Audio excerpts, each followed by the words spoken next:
Good morning all of you. I hope all of you are doing well. Today I am going to take the first chapter of standard 9 science, that is matter in our surroundings. This is the first chapter of standard 9 science. So before going to the chapter, we will see what is matter. What is matter? The definition of matter is that anything that occupies space and has mass is known as matter. That means anything that has mass and occupies space, that is known as matter. So in ancient time actually the philosophers are classified the matter into 5 groups. That means it is made up of air, water, sky, earth and fire. The matter is made up of 5 things, that is air, water, sky, earth and fire. This is known as Pancha Tattva. This is the classification of ancient time.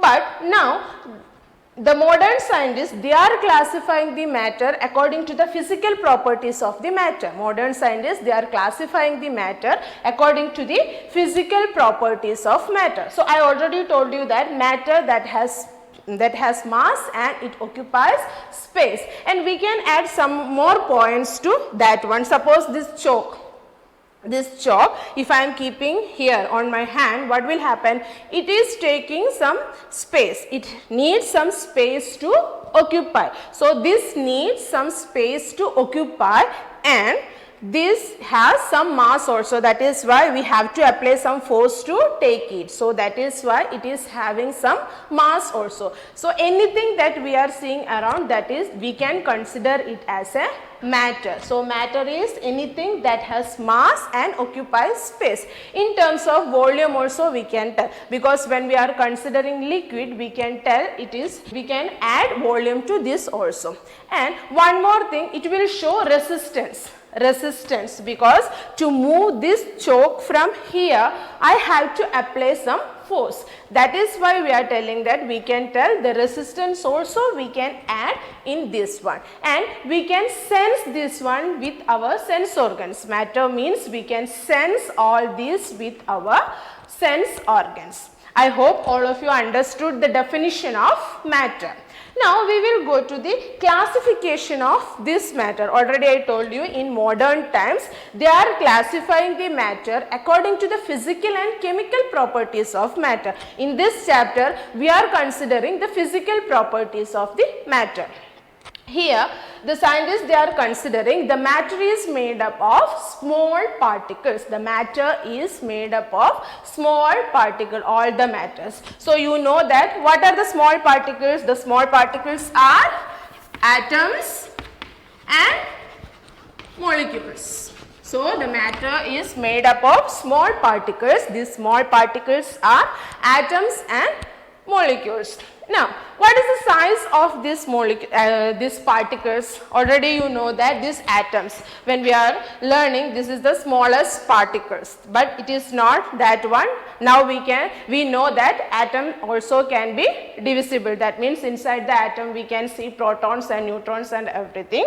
So atoms, when we are considering, they are very small. Their size, when we are telling, it is 1 nanometer.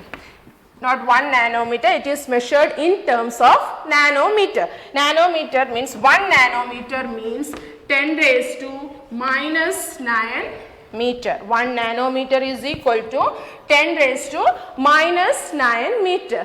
That means the particles are that much smaller. We can't see these particles using our naked eye. We have to use electronic microscopes.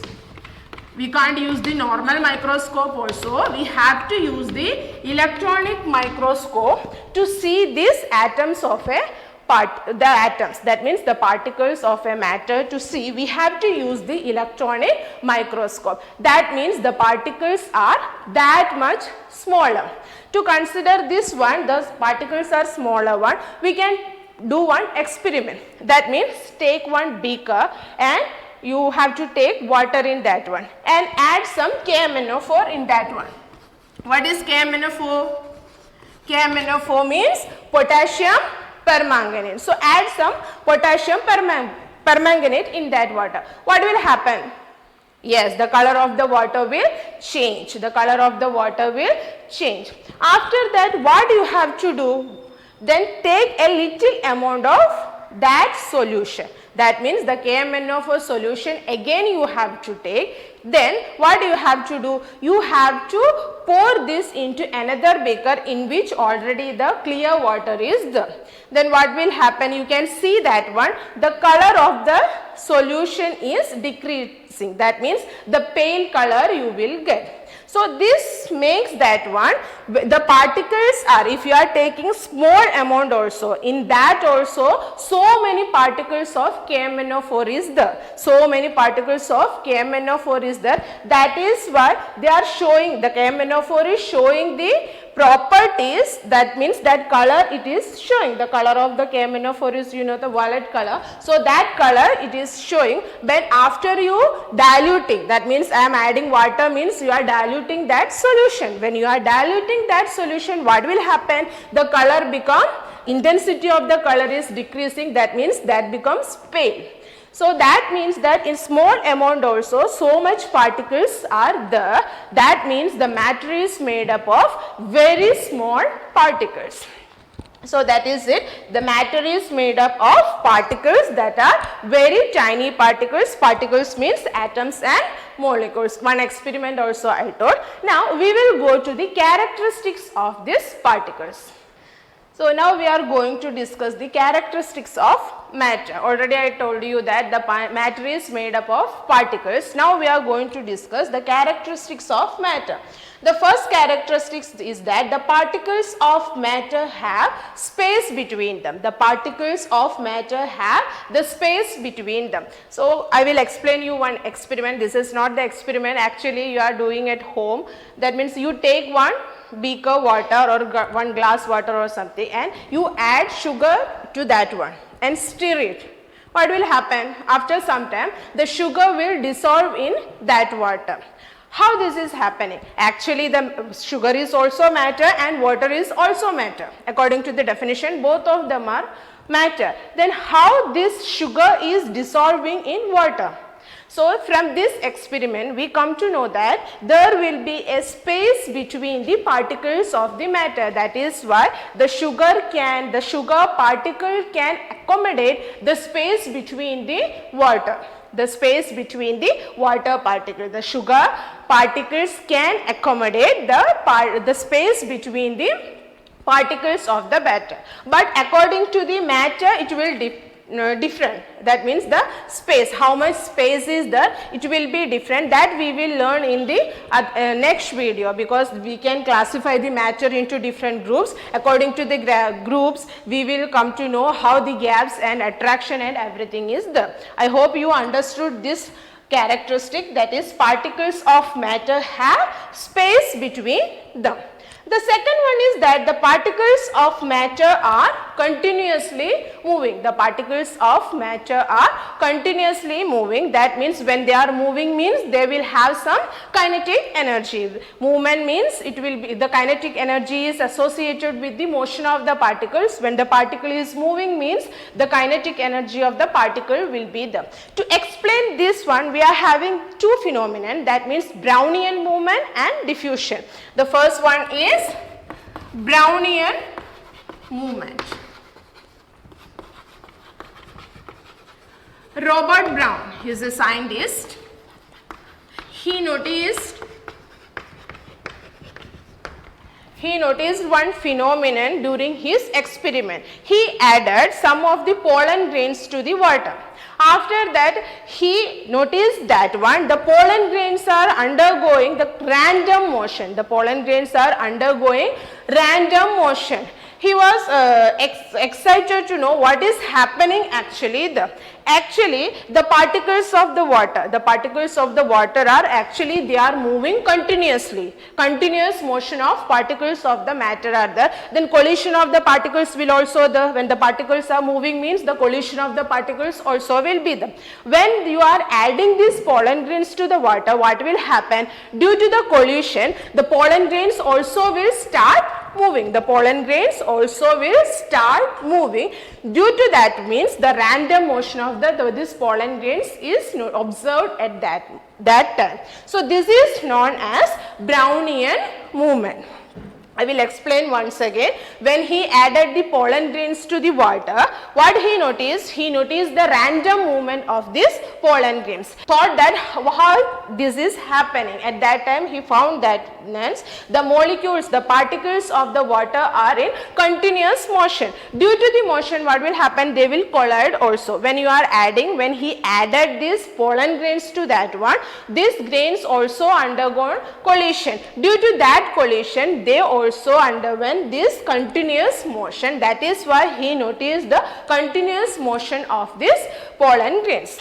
Next one is you can see this Brownian movement. You may notice that when the light enters a dark room, you can see lot of dust particles coming through this light rays. This is one of the example for this Brownian movement also. When these air particles and the dust particles collide each other, they will move here and there. So this is one of the example for Brownian movement. Next we are going to, I told that will be the two phenomenon we will explain for this one. The next one is, I hope all of you understood this Brownian movement. Next we are going to diffusion. So what is diffusion? Intermixing of the particles of the matter by their own, that is known as diffusion. Intermixing of the particles of the matter by their own, that is known as diffusion. One example I will tell you. When your mother is cooking food, if it is your favorite food, if you are sleeping or if you are sitting in another room also, what will happen? The smell will reach to your nose. How you are sensing this smell? That means that smoke will mix with the particles of the air and it is reaching to your nose. That means you can sense that smell. And one more example, agarbatti.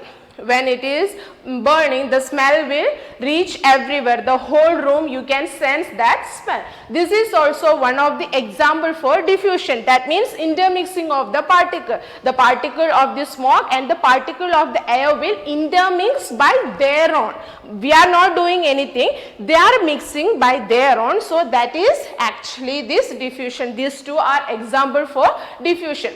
Then one more thing I want to ask you, that means the hot food, the smoke that is coming from, that means the smell of the hot food, that will reach your nose easily, but the cold food, after some times or evening, you can't get that smell from that food. Why? Actually the reason is that when temperature is increasing, the kinetic energy of the particle are also increasing. That means temperature increasing means kinetic energy is also increasing. That means temperature is directly proportional to the kinetic energy. So what will happen when kinetic energy increasing means the particles are moving continuously. So the collision will be more and they will reach or they can move fastly. That is the reason why we are getting the smell of the hot food easily. I will explain you once again. That means if you increase the temperature, then what happen? The kinetic energy of the particle will increase. Already we explained that the particles of the matter are in continuous motion. When you increase the temperature, the kinetic energy of the particle will also increase and they will move fastly, so that smell will reach us easily. So these are the two characteristics of these particles. That means particles of matter have space between them and particles of matter is moving continuously. One more characteristics of matter is that is particles have force of attraction between them. Particles have force of attraction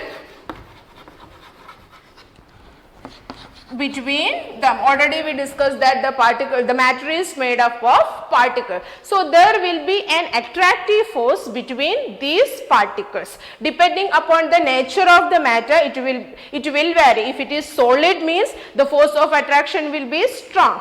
Liquid, when we are comparing solid and liquid, in liquid the force of attraction will be less. When we are considering gases, the force of attraction is very least, negligible. Actually the force of attraction, they are very free to move. So in any matter if you are taking, there will be some sort of force of attraction between the particles, between the atoms, between the molecules. So this force is known as intermolecular forces. These forces are of different type. Actually it is not there in your syllabus, that we will learn afterwards. I hope all of you have understood this topic. The next topic I will explain, that means the different types of matter, that I will explain in my next video. If you have understood all these topics, please subscribe our channel Nirja Education. Thank you all.